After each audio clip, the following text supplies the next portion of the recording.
Como es habitual a esta hora en Mega Noticias, vámonos a debate. Le doy la bienvenida a la doctora Mariana Cendejas, profesora e investigadora de la Iniciativa de Transparencia, Anticorrupción y Digitalización del Tecnológico de Monterrey. Muchísimas gracias por estar con nosotros. Y Roberto Saucedo, activista en temas de transparencia.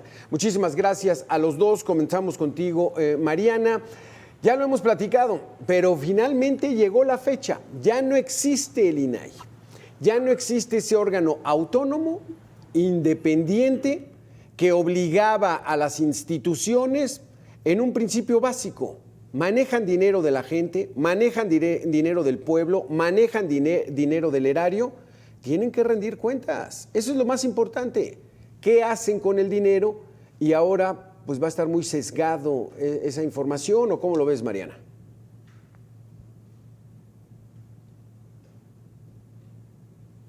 Bueno, estaba en mute. Muchas gracias, Alberto. Mucho gusto, Roberto.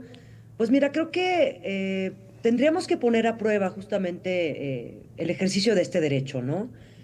Sabemos que hay muchas cosas que no le convienen al gobierno que sepamos, ¿no? Justamente cuando se hacen estas contrataciones directas que tú perfectamente mencionabas, en el gobierno de López Obrador tuvimos un 85% de contrataciones públicas por medio del tema de adjudicación directa, o sea, convirtieron la excepción en la regla, y esto se da a conocer y esto incomoda al gobierno.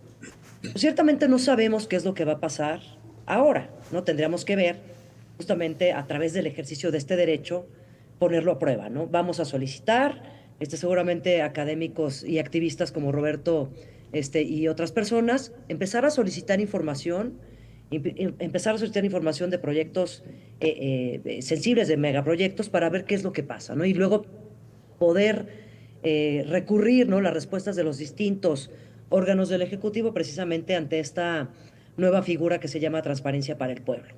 Entonces, presumimos, ¿no? Presumimos tal vez de manera incorrecta que no se nos va a dar acceso a la información que busquemos, pero de nuevo estamos ahorita en un ambiente de suposiciones y tendríamos que precisamente ejercer este derecho, ejercer justamente los recursos de revisión que prevé la ley, Sí, para ver en dónde estamos parados en el futuro, hacia el futuro, Alberto. exactamente. Roberto Saucedo, ¿estás de acuerdo? Hay que darles el beneficio de la duda, como siempre se les da a las nuevas administraciones. Una cosa es clara: cuando se ejerce el dinero público para una obra, para un servicio, lo primero que hay que hacer es una licitación pública, que entren todos los proveedores y el mejor, el más barato y el más eficiente y el que garantice plazos de entrega, ese se queda con el contrato. Eso no lo hicieron el sexenio pasado. Ni siquiera la adjudicación a 3 proveedores, porque se vuelve especializado un servicio que requiere el gobierno, dice solamente lo hacen 3.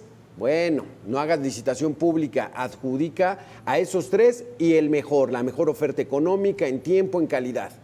Tampoco lo hicieron y se fueron a la adjudicación directa, que eso es absolutamente dirigir el dinero. A ver, tengo un proyecto, lo vas a hacer tú.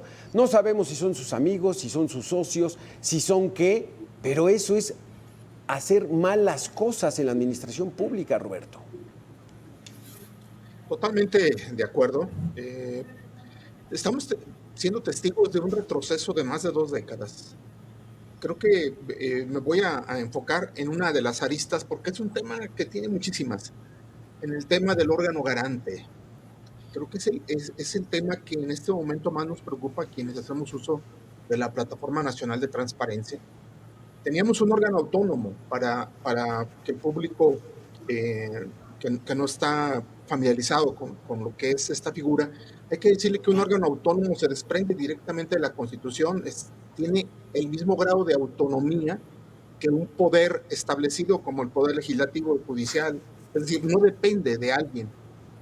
Y lo que estamos observando, ahora que se ha puesto en marcha ya el nuevo sistema de transparencia, es que ese órgano retrocede y ya ni siquiera es un descentralizado, como existía en varias entidades federativas. Nos fuimos a un órgano desconcentrado. ¿Y qué es un órgano desconcentrado?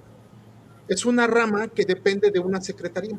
En este caso, toda la información del Poder Ejecutivo, que es el que ejerce la mayor cantidad de recursos en el país, pasa a través, en el aspecto de transparencia, pasa a través de un órgano desconcentrado que depende de una Secretaría de Estado. que es la Secretaría de Transparencia y Sí, Buen Gobierno. Entonces, esto es muy grave, es muy grave. Vamos a empezar a ver la operatividad ya en próximos días. Ahorita, por ejemplo, están suspendidos los plazos, por lo que hace a recursos de revisión, sí, denuncias por incumplimiento y recursos de inconformidad. Hasta el 3 de junio vamos a empezar sí, a que se tramiten. En este momento está todo suspendido. Pero lo que sí preocupa, y yo creo que aquí quienes también están en la mesa, sí. es cómo va a poder funcionar con autonomía un órgano que nació ya con esta nueva ley, dependiendo, es un apéndice del propio Poder A Ejecutivo. ver, que nos quede claro, Roberto Saucedo, Mariana, Juan Ortiz, te damos la bienvenida. Es un subalterno del secretario. ¿Por qué? Porque el secretario le paga, porque ese desconcentrado depende del presupuesto. ¿Qué era la autonomía y la independencia del INAI? Recibían recursos públicos aparte. No estaba esa coerción, esa amenaza de que o das la información que yo quiero o no te pago, incluso hasta te corro. Juan Ortiz, quitaron eso y volvemos a creer que un subalterno va a criticar a su jefe, Juan Ortiz, por mucho que haya mucha moral, mucha ética, pues es poco creíble, ¿no? Sí, fíjate que con la desaparición de INAI lo que sucede ahora es una fragmentación porque pasamos de un órgano autónomo y sí pasamos a un órgano desconcentrado que depende de la Secretaría y a la par de la Presidencia, que es Transparencia para el Pueblo, pero solamente se va a encargar de temas, digamos, federales. Ahora, para saber información de partidos políticos, vamos a tener que tener al INE, por ejemplo. Si queremos saber información de un estado, vamos a tener que ir al órgano que creen en ese estado. Si queremos saber información de un municipio, pues hay que esperar a que también creen sus propios órganos los municipios. O sea, pasamos de un modelo de un órgano autónomo a un modelo en que se va a fragmentar en más de 2000 órganos, ¿no? Y eso es una barrera muy grande para el ciudadano, porque estamos hablando que el grado de opacidad del gobierno era tan grande que una de las principales solicitudes que hacía la ciudadanía pues, era saber el número de semanas cotizadas para obtener una pensión por parte del IMSS, porque el IMSS les negaba esa información. Entonces, imagínate, una persona de un municipio que quiere saber cómo se ejecutó una obra, ¿no? En su calle, pues ahora va a tener que ir a pedírselo exactamente al municipio y si no le contesta, pues va a tener que recurrir a las reglas que establezcan los estados y ya no un órgano autónomo, pues de que de entrada pues lo iba a defender este derecho a la información. Entonces, de ahí esa barrera que crearon para la ciudadanía, pues es bastante grave, estimado. Y es lo que viene, Mariana, Roberto, Juan, vamos a hacer una pequeña pausa de 2 minutos y regresamos con esto. Me quedo con el retroceso de 20 años. O sea, 20 años regresamos a cuando la época del PRI hegemónico tenía control de toda la información y el ciudadano no podía tener acceso ni en cuánto ganaban, ni cuál era su salario de los funcionarios que dependen de nosotros porque nosotros les mantenemos el sueldo. Volvemos. Dinero es el manejo de los recursos públicos, la principal demanda de información de los ciudadanos comunes y corrientes era al INAI, o como dice Juan, incluso hasta las semanas cotizadas al IMSS, porque el IMSS no quería darlas.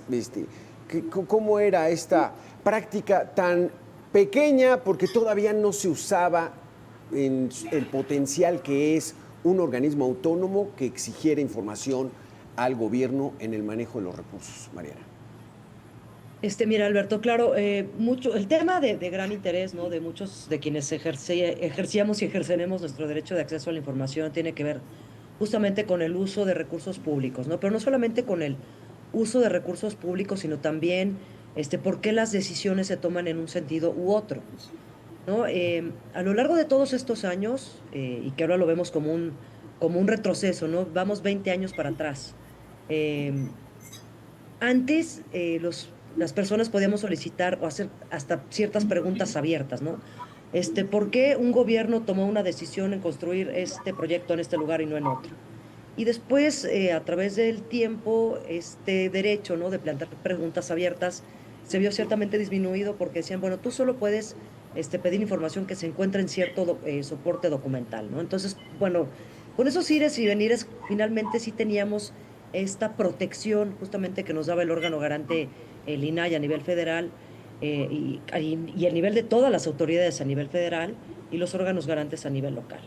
Pero también, como lo dijo nuestro compañero, creo que fue Roberto, el tema de las semanas cotizadas, pero además hay otra mucha información que sirve para toma de decisiones diarias, y el tema es que sin el INAI, que tenía también la facultad de promover el uso de este derecho, no solamente para los periodistas, académicos, investigadores, también se va a perder, ¿no? Porque no creemos que justamente Transparencia para el Pueblo tome este liderazgo de hacer este, esta promoción del derecho a la información, que es un derecho humano para todas y todos. Entonces, vamos a ver cómo transitamos hacia el futuro, Alberto. Estamos algo preocupados todos los Y es que esto los de activistas. transparencia para el pueblo suena como devolverle al pueblo lo robado, ¿no? Ese organismo que no sirvió para nada. Roberto Saucedo, adelante, tu opinión. Sí, gracias. Coincido totalmente con Mariana. Ya como activistas, voy a comentar qué es lo que más nos interesa a nosotros. Estamos vigilando efectivamente el uso del recurso público. Creo que es la mayor cantidad de consultas van en ese sentido. Pero también vigilamos, por ejemplo, los perfiles de quienes están ocupando puestos o quienes son designados, los procesos para tomar ciertas decisiones en el gobierno. Y conocer incluso también la agenda pública de nuestros servidores públicos, a dónde fueron, cuánto gastaron, porque hay mucha promoción personal. El político mexicano le encanta usar el recurso público en un tema como si fuera patrimonio propio, y en eso también se gasta muchísimo dinero. Bueno, este ejercicio de estar vigilando este ejercicio del gasto público, ahora, como bien se mencionó hace un momento, está atomizado, está fragmentado.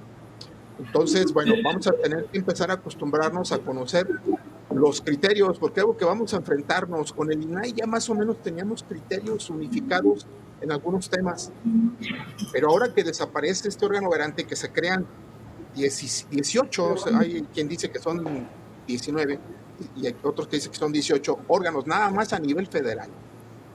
Pues ahora tenemos que empezar a familiarizarnos con el criterio que cada uno de estos organismos garantes adopte. Entonces, esto definitivamente va a complicar para quienes hacemos uso del sistema el poder investigar y el poder hacer este tipo de solicitudes. Ahora, para el ciudadano que no está acostumbrado al sistema, ni siquiera al que ya se fue y al que ahora viene, pues la tarea va a ser doblemente complicada, Alberto.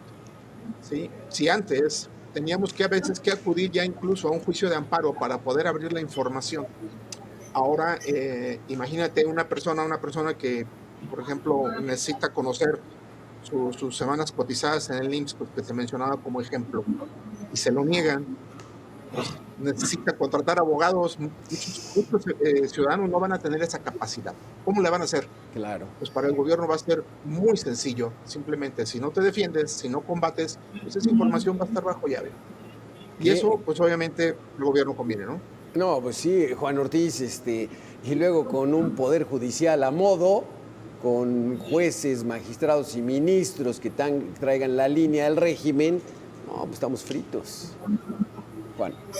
Sí, y va a ser peor porque creo que quien tiene que resolver eso son los tribunales de justicia administrativa, que dependen directamente de presidencia, ¿no? Que son de los cargos que curiosamente decidieron no poner a elección, que son los que designan directamente la presidencia de la República. Eso ya es una doble, triple barrera, y yo creo que también algo que es preocupante, porque al final de cuentas el INAI, digamos, fue un aliado muy importante para el periodismo de investigación, en el sentido de que reforzó, incluso pudimos conocer casos, seguramente ya los mencionábamos, Segalmex, la Casa Blanca, la Casa Gris. Ahora tenemos una barrera muy grande para obtener esta información, y vamos a entrar o más bien a regresar a esa época en el que vamos a tener que depender de filtraciones de los propios actores políticos, del propio gobierno, en el que no sabemos con qué intención se está filtrando esta información, ¿no? Para golpear a otros actores políticos y ya más alejados de lo que debería ser, ¿no? La búsqueda de la verdad, y sobre todo pues el tema del acceso a la información para la ciudadanía, pues que tiene ese de hecho, pues a saber lo más básico, cómo se usan sus impuestos, ¿no? En qué proyectos se van, o sea, va a ser muy complicado, por ejemplo, hoy sabemos que proyectos como Dos Bocas, ¿no? El Tren Maya han duplicado, triplicado sus gastos y aún así con el viejo esquema era muy difícil obtener información porque usaban laberintos burocráticos, ¿no? Como decir, este proyecto Dos Bocas estaba a cargo de una filial y la filial tiene carácter privado, no te puedo dar esta información. Sí. Pero ahora con estos cambios va a ser mucho más complicado que podamos saber todos estos temas y es una barrera también gigante para el periodismo de investigación, la verdad. No, y en la administración pasada está reservado porque es de seguridad nacional, ¿no? Y entonces todo era de seguridad nacional. Mariana, Roberto, Juan, vamos a hacer una segunda y última pausa y regresamos con este tema. La opacidad viene, el nuevo Transparencia del Bienestar. Volvemos. Dar tiempo de 2 rondas a cada uno. Mariana Cendejas, entonces, viene la opacidad.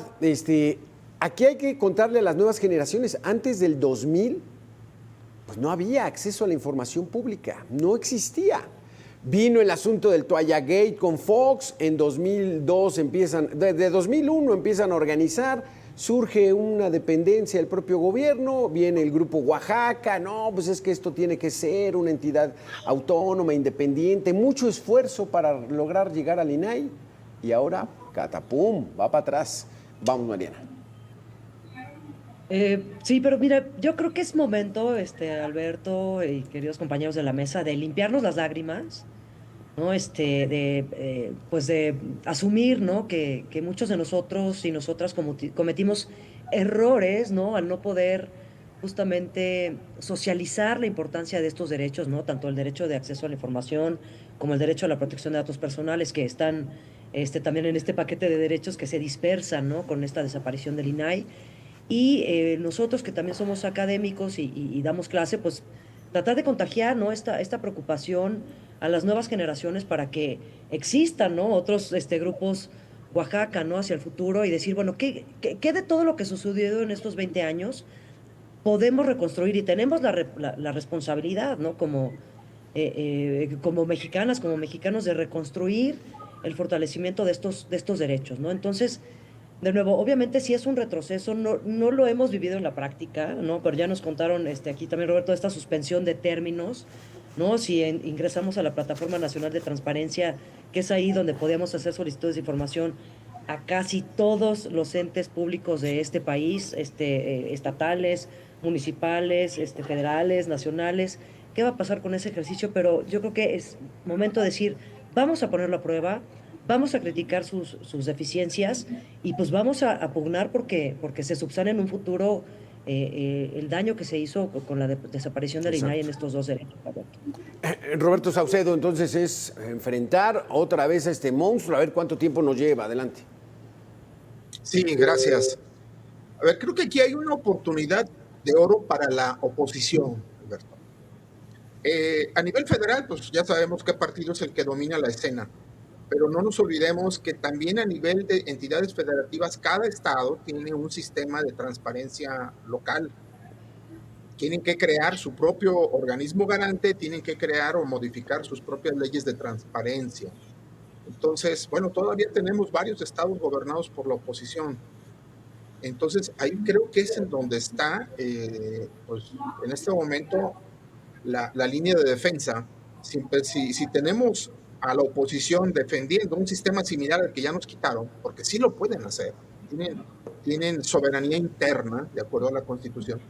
Entonces, creo que de ahí podremos, por lo menos, evidenciar en la comparativa que hay estados que sí mantienen un sistema por lo menos más transparente que el que nos han impuesto. Entonces, sí, hay que esperar. Yo creo que en unos meses podemos nuevamente reunirnos y empezar a dar a conocer cómo nos fue con este nuevo sistema. Pero no quitemos el ojo público de los sistemas estatales. Los sistemas estatales tienen sus propias normatividades, sus propios órganos garantes, y a ellos también se les está dando la indicación de que adecúen estas instituciones y esta normatividad a la Ley General de Transparencia. Sí. Entonces, bueno, ese es el corte de caja que creo que va a quedar pendiente y ahí ojalá la oposición tome nota.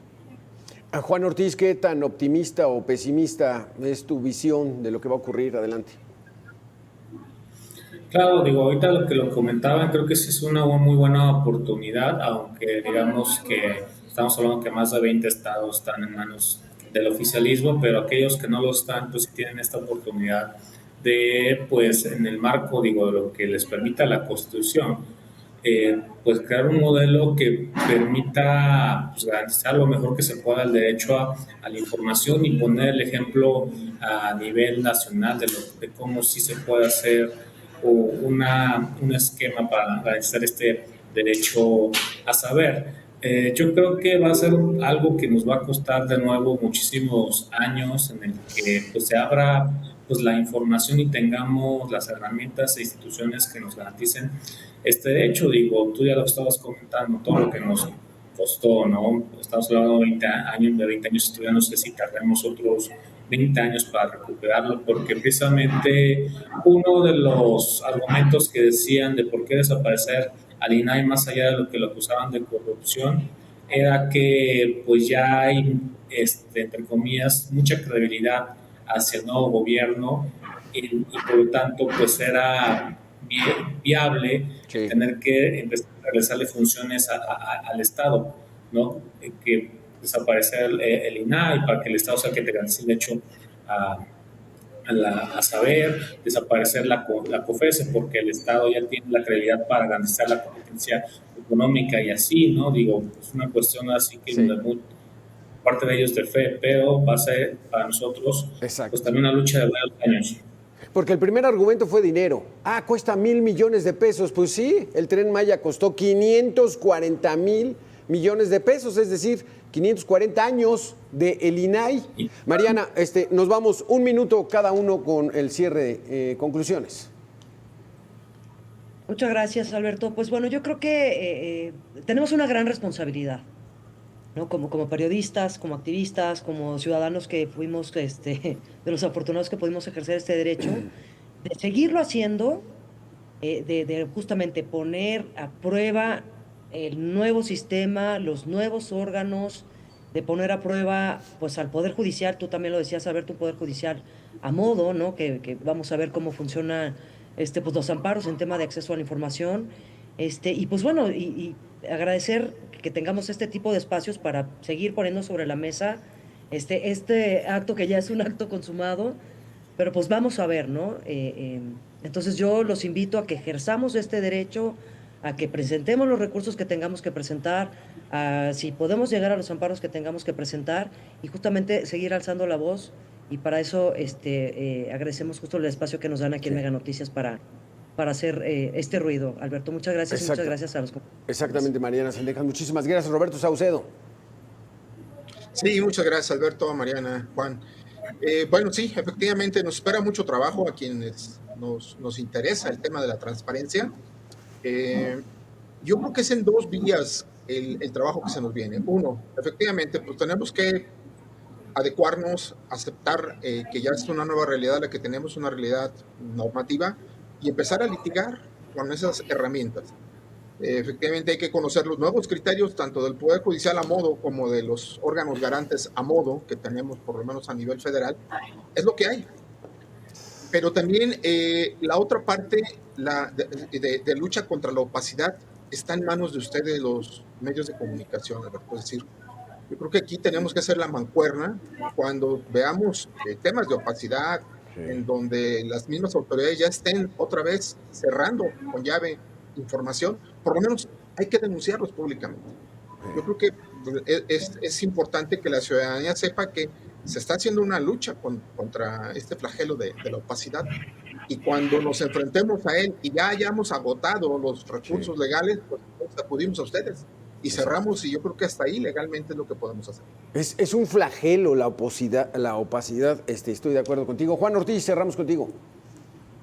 Claro, ¿no? Aquí pues cerrar con el llamado a la ciudadanía, ¿no? De ejercer este derecho a saber, pese a todos estos trabas, obstáculos, barreras que tenemos con estas nuevas reformas, pues exigir, ¿no? Desde la propia ciudadanía todo lo que hace el gobierno, ¿no? ¿Por qué lanza estos proyectos? ¿Por qué toma estas decisiones? ¿Quién está a cargo de todo esto? ¿Por qué está ahí? ¿No? Cuestionar, cuestionar y cuestionar, porque al final de cuentas nos toca a nosotros pues recuperar, ¿no? Y ejercer a plenitud este derecho a saber y hacer ese, pues precisamente ese llamado, Alberto, Sí. pues nos toca, ¿no? Para los próximos años. Exactamente. Y las nuevas generaciones son las que tienen que empujar, porque ya hubo una lucha muy fuerte y ahora los nuevos es también qué es lo que quieren de país. Mariana Cendejas, Roberto Saucedo, Juan Ortiz, muchísimas gracias a los tres por haber estado con nosotros. Muy interesantes sus conceptos sobre